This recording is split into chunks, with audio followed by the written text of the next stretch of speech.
Hello ndabasuhuza nshuti zanjye, nizere ko mumeze neza, nanjye meze neza nubwo bitoroshye muri ibi bihe turimo murabizi, ariko gukomeza kwibuka twiyubaka tudaheranwa n'amateka mabi nibwo butwari.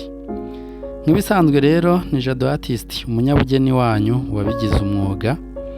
Iyi video nayikoze kugira ngo mbereke bimwe mu byo dushushanya mu bigo by'amashuri, imfashanyigisho z'abana. Nshuti zanjye, ibi bintu biba bikenewe ko bifasha abana bigatuma biga neza bagatsinda neza. Nagerageje kandi gushyiraho zimwe mu mbuga nkoranyambaga nkoresha, hagize unyurwa n'ibyo naberetse yamamagara kuri nimero nabahaye, akanyandikira kuri WhatsApp no ku zindi mbuga nkoranyambaga nabahaye. Mbibutse ko twandika no ku bicumbi by'umuco, na uwagira ibyo biraka nawe yamamagara. Ciao murakoze, see you later, love you.